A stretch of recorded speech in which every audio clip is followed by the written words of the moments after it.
All right, so you ready to like dive into something kind of fascinating? Oh, yeah. We're taking on Outlive, this book by Dr. Peter Attia.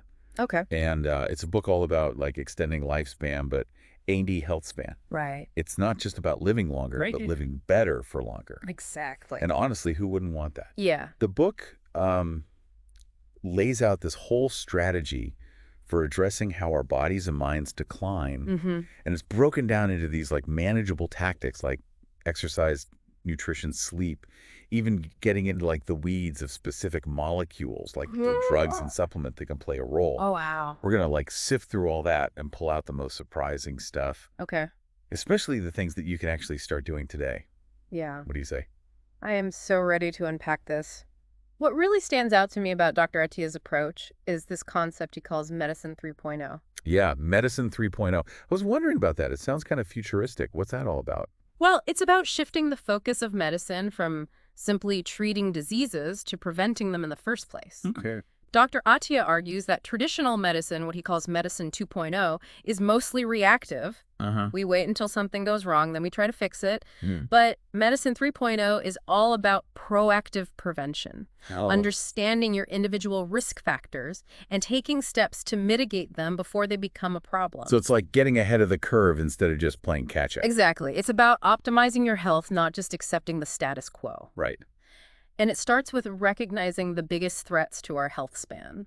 Dr. Attia calls them the four horsemen. Okay, the four horsemen. Heart disease, cancer, neurodegenerative diseases like Alzheimer's and type 2 diabetes. Yeah, those are some heavy hitters. Oh, I guess we're all susceptible to those as we age. we are. But knowing your individual risks sounds like a good place to start. But how do you even figure those out? Well, Dr. Attia recommends a set of tests that go beyond the usual checkup routine. He stresses that these can provide an early warning system, so you're not just waiting around for symptoms to pop up. Okay, I'm intrigued. Give me an example. What kind of tests are we talking about? One that might surprise you is a Dulles scan. A DUXA scan. You might know it as a way to measure bone density, Right. but it also shows how much visceral fat you have. Okay. And it turns out that visceral fat, the stuff that wraps around your organs, is actually a bigger risk factor than your overall body fat percentage. Huh. That's surprising. I've never even heard of visceral fat before. It's not something most doctors talk about, but Dr. Attia makes a strong case for why it matters. Okay. And when it comes to heart health, he suggests getting a CT angiogram. A CT angiogram. It's more sensitive than a standard calcium score in detecting early signs of heart disease. Okay. It can actually spot the soft plaque that a calcium scan might miss, Oh, wow. which is the kind that's more likely to rupture and cause a heart attack. It's like getting a more detailed picture of what's going on in your arteries. Precisely. And in addition to those imaging tests, he recommends specific blood tests that give a more accurate picture of your cardiovascular risk. Like what? My doctor always focuses on my cholesterol. Cholesterol is important, Yeah. but Dr. Attia points out that not all cholesterol is created equal. Right. He suggests looking at ApoB and LPA levels. Okay. ApoB is a protein found in all the bad cholesterol particles, and LPA is a particularly sticky type of cholesterol that contributes to plaque buildup. I see. He believes these are better predictors of heart disease than just looking at LDL-C, Okay, LDL-C. which is what most doctors focus on. So even if your LDL cholesterol seems okay, you could still have underlying risks that these other tests would reveal. That's right. And this is a great example of how Dr. Attia's approach differs from conventional medicine. Yeah. He's really digging into the specifics, looking beyond the surface level to find personalized solutions. Okay, so we're getting a clearer picture of our risks with these tests. Yeah. What do we do with that information? Where does the Outlive part come in? Well, that's where the tactics come in, the concrete things you can do to optimize your health. Right. And one of the biggest areas Dr. Attia focuses on is nutrition. The food talk. I knew we'd get there eventually. Right. Everyone's always looking for the magic diet for longer life. Does he have one? He's not a fan of restrictive diets. Okay. He emphasizes that it's not about deprivation, it's about making informed choices that support your metabolic health. Metabolic health. What exactly does that mean? It's all about how efficiently your body processes energy. Okay. And a big part of that is how your body responds to different foods, Oh. especially carbohydrates. Okay. Dr. Attia is a huge proponent of continuous glucose monitors, or CGMs, that TGM. really understand how your body reacts to different foods. I thought CGMs were just for people with diabetes. That's a common misconception. Okay. Dr. Attia believes they're a powerful tool for anyone who wants to optimize their health. Hmm? They allow you to see in real time how your blood sugar levels spike and dip after eating, which can help you make adjustments to your diet. So you can actually see how that bowl of oatmeal or that pasta dish affects your blood sugar. Exactly. And you might be surprised by the results. Oh, really? Dr. Attia shares some anecdotes from his own experience using a CGM, Yeah. like how some foods that are considered healthy, like rice and oatmeal, can actually spike his blood sugar more than he expected. Wow, that's fascinating. I'm starting to see how this personalized approach can really make a difference. So besides watching our carbs, what else does Dr. Attia recommend when it comes to food? He emphasizes prioritizing monounsaturated fats like those found in olive oil, avocados, and nuts. Okay. And he also advocates for eating more protein than most people think they need. More protein. How much are we talking about? He suggests aiming for 1 gram of protein per pound of body weight daily. Wow, okay. That's considerably higher than the typical recommendations, but he argues that it's crucial for maintaining muscle mass and a healthy metabolism as we age. Okay, so we're getting personalized insights into our risk factors, fine-tuning our diets. What else is in this longevity toolkit? Well, Dr. Attia calls exercise the most powerful longevity drug. He really breaks down the types of exercise that are most beneficial for extending both lifespan and health span. All right, let's get moving. What kind of workout plan are we looking at here? He focuses on 4 key areas: Yeah. strength stability, aerobic efficiency, and peak aerobic capacity. Okay. And each of these plays a crucial role in maintaining our physical function and preventing age-related decline. Okay, so we've got strength, stability. What was that third one? Aerobic efficiency. Aerobic efficiency. Yeah, it's basically how well your body uses oxygen to fuel your muscles during exercise. So it's like how efficiently your body runs its engine. Exactly. And a great way to improve aerobic efficiency is through what's called Zone 2 training. Okay, zone 2 training. It's that sweet spot where you're working hard enough to challenge your cardiovascular system, but you're not completely out of breath. Okay. You can still hold a conversation. I think I've heard of that. It's basically brisk walking or a light jog, right? That's the idea. Dr. Attia argues that most people overestimate the intensity they need for a good cardio workout. Zone 2 training is all about consistency and building endurance. That makes sense. And what about the fourth area, peak aerobic capacity? What's that all about? That's where VO2 max comes in. Okay, VO2 max. It's a measure of the maximum amount of oxygen your body can use during intense exercise. Okay. It's a key indicator of your overall fitness level, and it naturally declines with age. So the higher your VO2 max, the better shape you're in. Exactly. And Dr. Attia doesn't just want you to maintain your current VO2 max. Okay. He wants you to aim for the elite range for your age group. Oh, wow. And then get this, he says you should try to hit the elite range for someone 2 decades younger. Whoa. That's ambitious. But I guess if we're talking about outliving the average lifespan, we need to set our sights high. Exactly. It's about pushing your limits and challenging your body to adapt. So how do we actually improve our VO2 max? More zone 2 training. Zone 2 is great for building a base. But to really boost your VO2 max, you need to incorporate high-intensity interval training, or HIIT. Yeah. It involves short bursts of all-out effort followed by periods of recovery. Okay. Think sprints, hill climbs, or even just pushing yourself really hard on the elliptical for 30 seconds, then resting for a minute. Okay, that sounds intense but doable. Yeah. I can see how that would push your body to use oxygen more efficiently. And when it comes to strength training, Dr. Attia has some interesting insights. Okay. He calls it retirement savings for your body. Retirement savings. I like that analogy. He's basically saying that building muscle and bone density now will pay off in the long run by preventing frailty and injury as you age. So we're investing in our future mobility and independence. I'm all for that. What kind of strength training does he recommend? He emphasizes functional movements that translate to everyday activities. Think about the things you need to be able to do to live independently. Carrying groceries, getting up from a chair, climbing stairs. He's a huge fan of compound exercises that work multiple muscle groups at once, like squats, deadlifts, and push-ups. Those are all great exercises, but they can be intimidating, especially if you're new to strength training.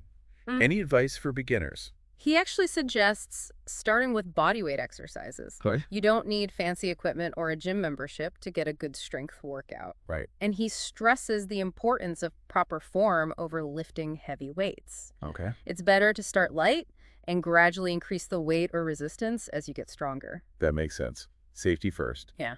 And what about this stability training he talks about? What's that all about? Stability is all about controlling your body's movement and maintaining balance. Okay. It's crucial for preventing falls, which can be a major health risk as we age. Okay, that makes sense. I'm starting to see how all these pieces fit together. Strength stability, aerobic fitness. It's a holistic approach to physical health. But I'm curious about something. He mentioned grip strength earlier. How does that fit into the picture? Grip strength might seem like a small thing, but Dr. Attia believes it's a powerful indicator of overall health and longevity. Really? Just how strong you can grip something. It might sound strange, but there's a surprising amount of research linking grip strength to everything from heart health to cognitive function. Wow. And here's a really interesting detail. Studies have shown that people with stronger grip strength have a lower risk of developing dementia, including Alzheimer's disease. Wow, that's fascinating. So working on our grip strength is like working on our brain health, too. Seems like it. And Yeah. it's not just about squeezing a hand grip. Dr. Attia suggests incorporating exercises that challenge your grip, like farmer's carries, Right. walking while holding heavy weights in each hand, and simply hanging from a pull-up bar for as long as you can. Those both sound challenging, but I'm definitely going to try them. And don't underestimate the importance of something as simple as toe yoga. Co-yoga. Is that a real thing? It is. It involves strengthening and improving the flexibility of your feet and toes. Okay, I'm picturing some pretty interesting yoga poses right now. It's not quite as acrobatic as regular yoga. Okay. It involves things like picking up small objects with your toes, spreading your toes wide, and stretching your arches. Sounds simple enough, but why is it so important? Your feet are your foundation, literally. Strong and flexible feet improve your balance and stability, which can help prevent falls. And since we're on the topic of brain health, I have a feeling you're about to tell me that toe yoga is good for the brain, too. well, maybe not directly. But Dr. Attia devotes a whole chapter to Alzheimer's disease and other neurodegenerative conditions. Okay. He emphasizes that addressing metabolic health is a crucial piece of the puzzle. We talked about that earlier. Things like managing blood sugar and prioritizing healthy fats. Right. But he also emphasizes a Mediterranean-style diet rich in fruits, vegetables, olive oil, and fish, which has been linked to a lower risk of cognitive decline. Okay. And he suggests considering DHA supplementation. DHA. DHA is an omega-3 fatty acid that's crucial for brain health. So it's about nourishing your brain with the right nutrients. Exactly.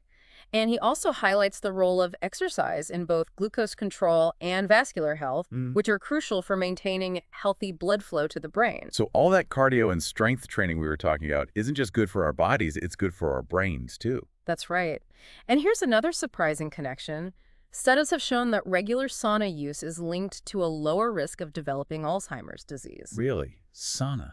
I love good sauna session. He recommends aiming for 4 sessions per week at a temperature of at least 179 degrees Fahrenheit. Okay. I can handle that heat. Mm-hmm. I'm starting to see a pattern here. It seems like everything that's good for your heart is also good for your brain. That's a great observation. And it's a reminder that our bodies are interconnected. Taking care of one system often benefits others. So it's not just about targeting specific diseases or conditions. It's about creating a lifestyle that supports overall health and well-being. Exactly. And speaking of overall well-being, Dr. Attia doesn't just focus on the physical aspects of longevity. Right. He dedicates a significant portion of the book to the importance of emotional health. This is where it gets really interesting. We've talked a lot about diet and exercise, but what role does emotional health play in living a longer, healthier life? Dr. Attia argues that it's just as crucial as any physical intervention. Okay. He points out that chronic stress, loneliness, and unhealthy relationships can take a serious toll on both our lifespan and health span. That makes sense. We all know that stress can wreak havoc on our bodies. Yeah. But what can we actually do to improve our emotional well-being? He talks about the importance of cultivating strong social connections, finding purpose and meaning in life, and developing healthy coping mechanisms for stress. Okay, those are all good things, but they can be tough to put into practice. Yeah. Does he give any specific advice on how to do those things? He does. He talks about his own struggles with anxiety and anger and how he learned to manage these emotions through therapy mindfulness techniques. and even cold exposure. Cold exposure. That's Ice baths. exactly. He found that regularly exposing himself to cold temperatures has helped him build resilience to stress and improve his mood. I might have to pass on the ice baths. Yeah. But I can see how pushing yourself outside your comfort zone could have mental benefits. It's about training your mind and body to handle challenges more effectively. So it's not just about living longer. It's about having the mental and emotional capacity to truly enjoy those extra years. Absolutely. And that brings us back to this idea of finding your why. Dr. Attia argues that it's crucial to have a purpose, a reason for wanting to live a longer, healthier life. We touched on this earlier, but I think it's worth digging into a bit more. Why is having a why so important for longevity? He believes that this sense of purpose can be a powerful motivator for making healthy choices and investing in our future well-being. Without a why, it's easy to fall into unhealthy habits and let our health decline. So it's like having a North Star that guides your decisions and keeps you on track. Exactly. He even quotes someone he interviewed who said, "I think people get old when they stop thinking about the future. If you're still dreaming, still aspiring, you're essentially staying young at heart." That's a beautiful way to put it. It's not about denying aging, but about embracing the possibilities that come with living a longer life. It's about living intentionally with a clear vision for what you want to achieve and who you want to be in those later decades. This reminds me of something else Dr. Attia emphasizes, the concept of Medicine 3.0, which we talked about at the beginning. It seems like finding your why is a crucial part of that proactive, personalized approach to health. Absolutely. It's about taking ownership of your health and well-being, not just passively accepting what fate throws your way. So it's not just about extending our lifespan, but about creating a life that's worth living longer. And that seems to be the overarching message of Outlive. It is, and that message really resonated with me. It's not just about the science of longevity. It's about the art of living a fulfilling and meaningful life. Well said. We've covered a lot of ground in this deep dive into Outlive, from the 4 horsemen in Medicine 3.0 to personalized testing, nutrition hacks, exercise strategies, and the power of emotional well-being and finding your why. It's been quite a journey. It has. Dr. Attia offers a comprehensive roadmap for extending both our lifespan and health span. But it's important to remember that this is just the beginning. Right, we've distilled the key takeaways for you. But the real journey begins when you start applying these principles to your own life. And that's why we're leaving you with this question. What's one thing you'll do differently after this deep dive to invest in your future health and well-being? It could be as simple as scheduling a DEXA scan, trying a new form of exercise, or even just taking a few moments each day to connect with loved ones and appreciate the good things in your life. Every small step you take today can have a ripple effect on your future health and happiness. Remember, longevity is not just about adding years to your life, but about adding life to your years. Thanks for joining us on this deep dive into Outlive, and we'll see you next time on The Deep Dive.